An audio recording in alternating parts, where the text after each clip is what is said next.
Interesting. Was he? I don't want to throw anything out there, but could he have been maybe the? Well, we're talking about a playbook here. Right. Okay, that we think there's a master plan playbook.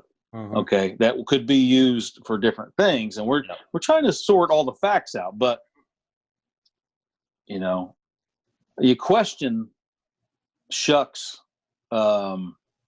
purpose on Ellen. Okay, I'm just saying when he's nowhere around. Yeah. Okay, so go ahead. Yeah, just throw that out there. Go ahead. So Paul says, no, I didn't see him. Cop says, you only saw blacked out. Paul says, yes. All right. I mean, these are the first guys on the scene. Exactly. So, so Cop says, blank coming down the hallway. Paul says, yes. I mean, they're talking Jesus Campos only. Right. You've got two honest security personnel right there, right? Yep. Anthony, the senior, basically manager for security of the Mandalay Bay, and this gun-carrying bike guy. Bicyclist. Right?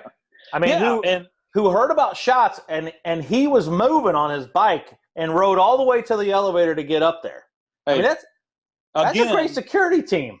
I can't deny that. I mean, that is really, when you think about it, a lot of in the heat of the moment. You gotta when you fight or flight. Right. And those two guys in the heat of this moment, they don't know what they're going into. No, they got a pistol. Have no idea. Right. They both have a pistol, and they know. And this bike guy I can't remember. Was he witness to half of that outside yet? I'm not. He would have heard some of it. Yes, the weapons shooting outside. Yes.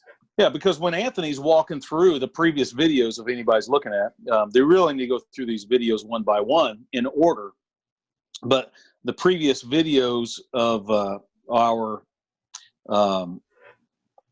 when we analyze Anthony's is he's going through Mandalay Bay, comes to a craps table and goes to the service elevator, and the whole time he's running, not a soul in Mandalay Bay knows anything's going on. Mm-hmm. You can tell they're still playing poker. Mm-hmm. All the regular people, there's no. These guys are like Marines, man. They go into the fight. They're going in, and this bicyclist rides his bike. Oh yeah, through Mandalay Bay. Oh yeah, and he's further down the hall than Anthony. Exactly. With a yellow shirt on. That guy's brave, man. Yes, with the yellow shirt on, saying, "Hey, I'm here. Absolutely. I'm here." It's a pretty good team. Yeah. It so, cop says, "So, how long do you think it took you guys from the time you got the call? What is it?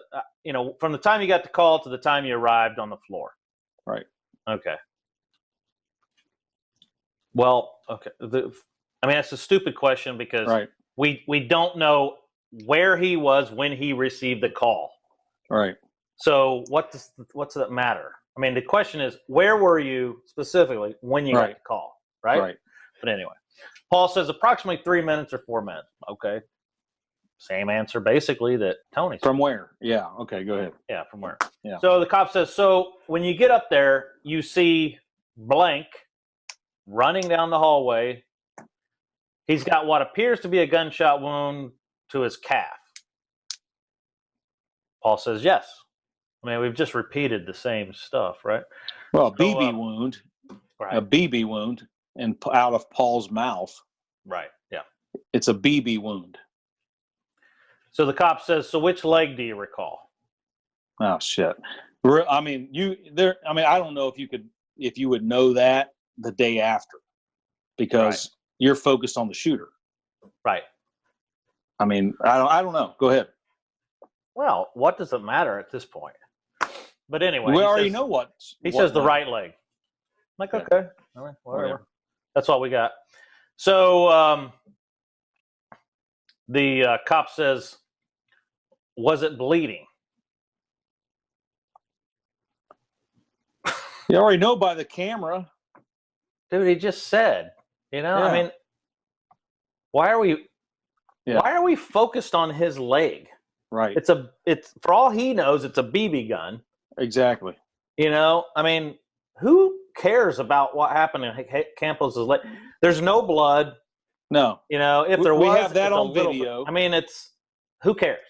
We have that 11 on days video. later. If anybody needs to watch that, go back a handful of videos, and you'll see that plain as day.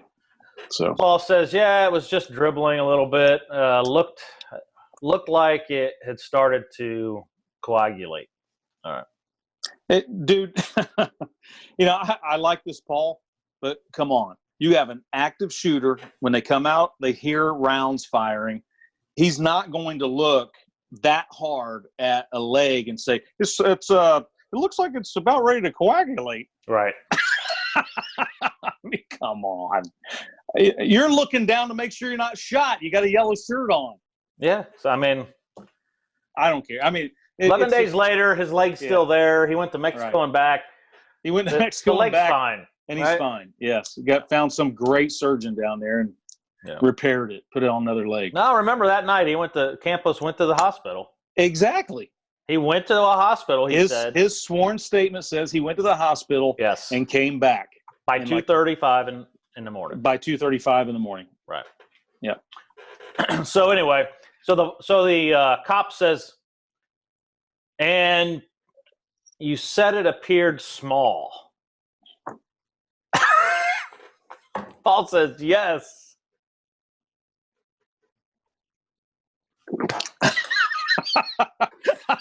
I mean, I'm going to use the back of my hand and bitch slap you right now. God. Come on. I mean, he's probably thinking, why do you care about his? He had nothing. All right? He had nothing. Anyway, he says, basically, look, I'm the one in the hallway. So, I'm about ready to staple my finger if you says that one more time. I know, right? All right. All right, so the cop says, what was being told to you guys at that point? What the? Was talking about like radio traffic or something? What was being said? I don't know. It's just a general question. What was being told to you guys at that point in time? No, he didn't say in time, but at that point. Duck. Yeah, exactly, right? I mean, come on. Paul says. Hodson.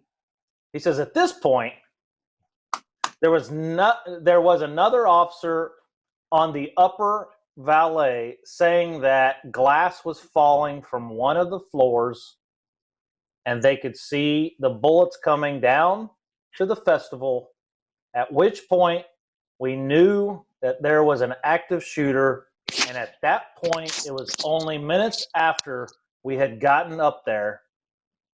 A Metro team got up there as well, right? That Metro team, they're in the stairwell. Featherstone. Oh no, they're in the center. Yeah. Remember they came up, met Jesus. He says, "I got a BB-22. Be careful." Okay. So, but what's interesting here is this is the first time we've heard the glass being broken. Yes, but they didn't say what floor. No, he didn't say what floor, but we know that there's only 2 windows busted. On that whole side, there was only 2, and that was on the 32nd floor. Yeah. But when you look at this, and I encourage everybody to go to the webpage and just look at the timeline that I have. Yeah. Because when you look at this against the time that I was looking at the Las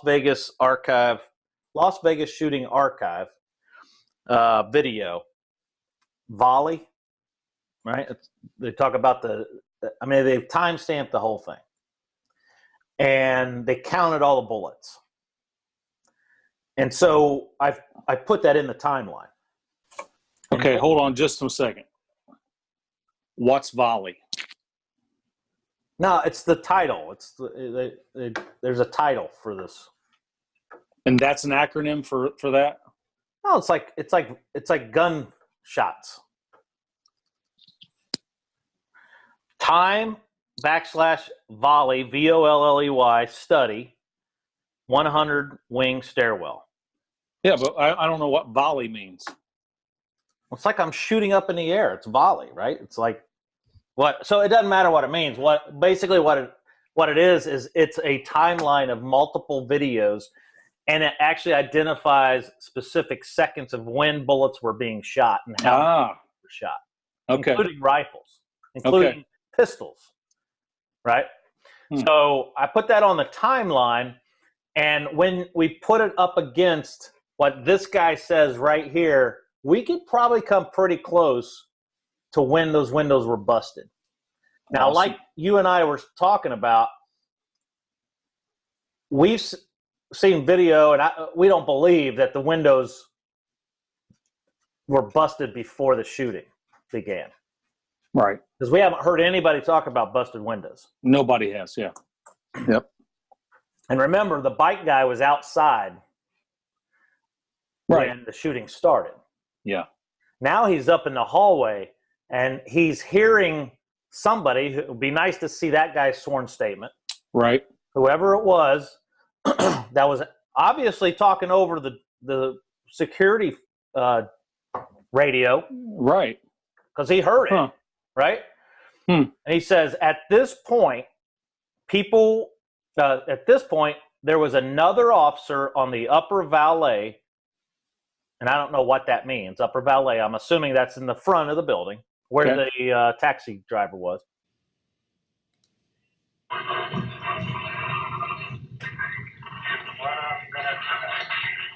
Everybody's just standing around. It doesn't seem like anybody's moving. It seems like it's coming. Full shots fired. They don't even know the details yet. I just stopped the metro over here at the airport. They're still getting the details, but there's multiple You injuries. guys, there's your shots fired. That's all they're telling you. They're not telling you anything other than that. They just said stay away from there. They're shutting the whole place down. Saying that glass was falling. Now, where's that officer's sworn statement? Yeah. He's an eyewitness of the glass falling. He's the only one that we've ever seen and heard who saw and heard glass falling. Right. All right. So we know it was coming outside. The glass, it was coming down. Sure. And you would know who that was if you had the transcripts of the dispatch. Absolutely. Right. I mean, you'd know that because it's recorded. Yeah. When he hits he the was radio. saying glass was falling from one of the floors up there, and they could see bullets coming down to the festival, at which point we knew that there was an active shooter. Okay. That's pretty straightforward. Okay. Cop says, okay. Okay. Good job. All right. All right. So Paul says, so they were up there right after we were. He says the Metro guys basically were up there. Yeah. So that's why we saw Anthony and the bike guy, Paul, in the hallway, then the Metro guys coming up. They had just come in, and the bike and the Metro guys came in. Yeah. Right. So that's good. Good timeline there. Yeah. Yeah, that's good. Cop says, and then what? What did you guys do from that point? Paul says, we just observed and reported. Helped out with whatever we needed to do with whatever the Metro officers were telling us. Cop says, did you see any gunshots come down the hallway at you guys at any point? Paul says, no. Cop says, so did blank, blacked out, report any other information to you guys? Paul says, no. He could not get a signal up there.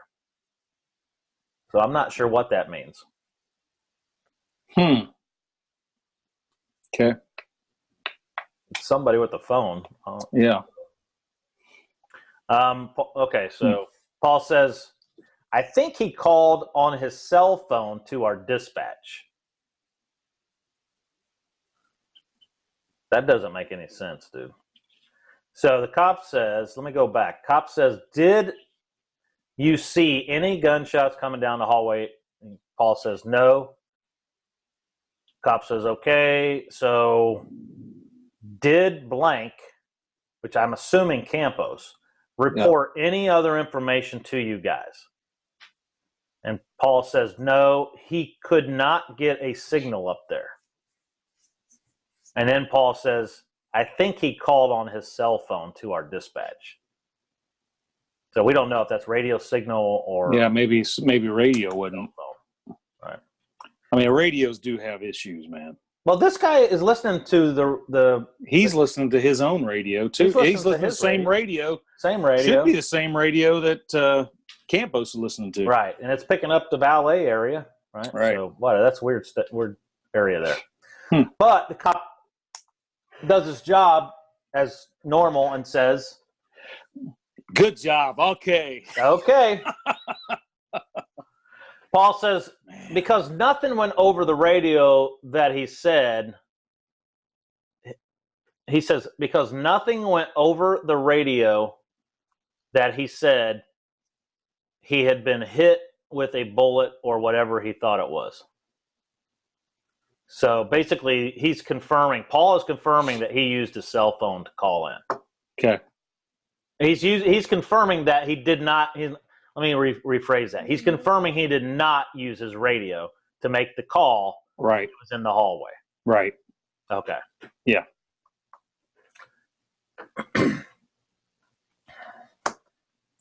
All right. So then the cop says, yeah. So then the cop says, then you guys assisted other units? He goes, yeah. How long were you up there on the floor? I mean, stupid question. Who cares? You're a cop. You're there all night or whatever it takes. He goes, we were up there for about 11 hours. It's a long time. Wow. Yeah. So cop says, you got up there on the 32nd floor and never came off. Paul says, yes. Cop says, how are you doing? Paul says, I'm okay. Cops. God, I about broke my pen. Get the stapler away from your hands. Cop says, okay. How you doing, Bruce? How you doing? You okay? How you doing? How you doing? It's 11 days after. How you doing? Yeah. Nice. Paul says, I think I'd be worse if I was actually down at the festival lot, Well, yeah. Cop says, definitely. It's quite the scene down there. All right, whatever. This is ridiculous. Stupid question. That answer, though, that Hodson just said it almost sounded like it was current. It's quite a scene down there. Yeah, it's just, I don't know. He's not saying it was quite a scene down there. Well, I mean, it's weird. It's a weird. Why would you? I don't know. That statement there. That whole thing is weird. His questioning. This guy's suspect. Yeah, that's weird. That's a massacre out there. It's not quite a scene. No. I mean, what? Come on. That's weird. Does anybody question Hodson? Yeah, I know. We need to figure out his stuff. Has he did a sworn statement? I got to look at it.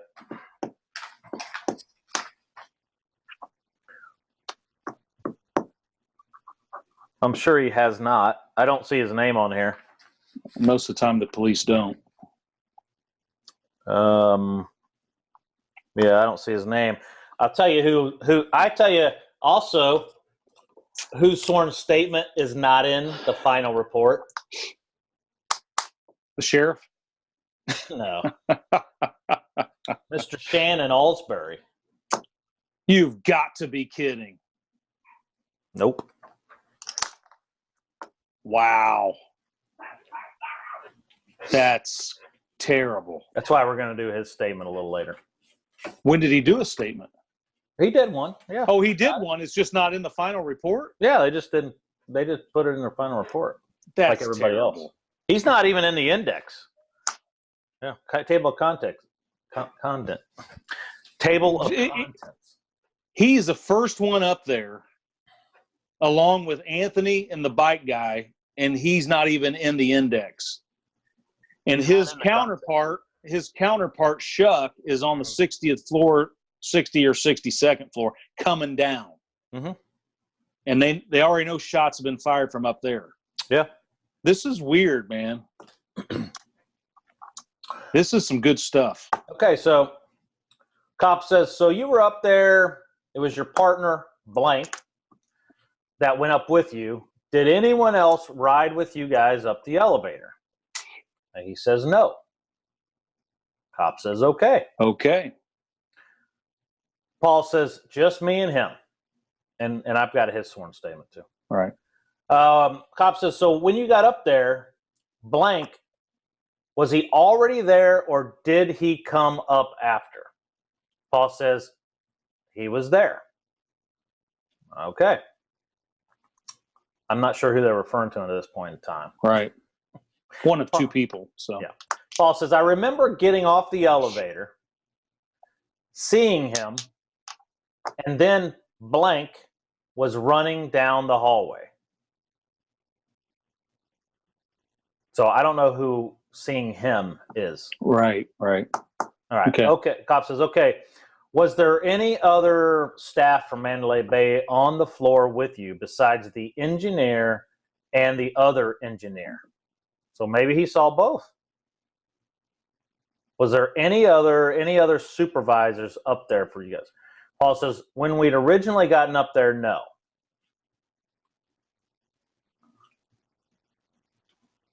Yeah, this is kind of strange. That's strange questioning because not one person has said there's been two engineers up there. Right.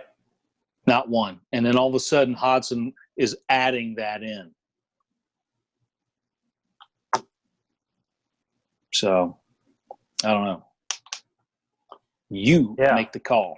Was there any other, cop says, was there any other staff from Mandalay Bay on the floor with you besides the engineer?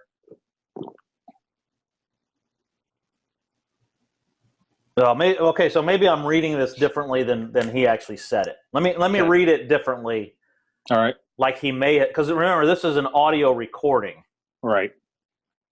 So we don't know how he may have said it. So maybe he's talking about one person. Okay. Okay, so the first way we said it was, besides the engineer and the other engineer, right? So there would be two. But he may have said it this way.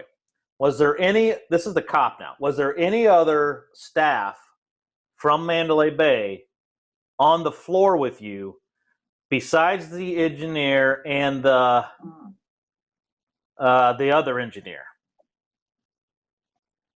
So it's the other, right? Like, besides the engineer. And then he clarifies who that is he's talking about. The other engineer. Okay.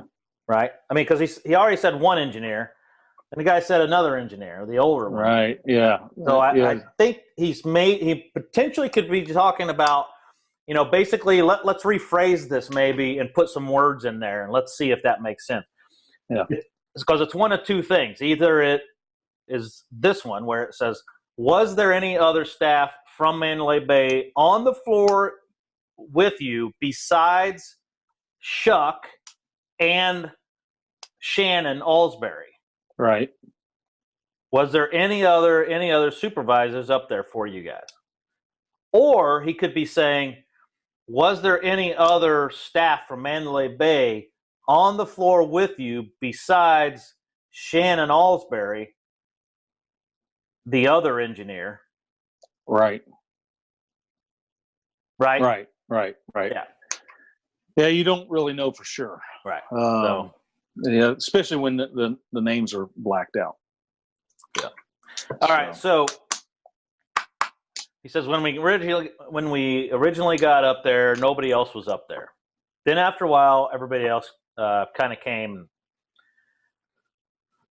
So Paul says there was another engineer and another one of our officers down one of the hallways that had come up,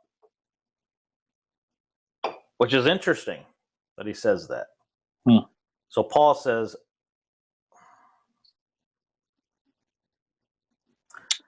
says, yes, there was another engineer. So the one engineer is Shannon Alsbury. We know that. Right.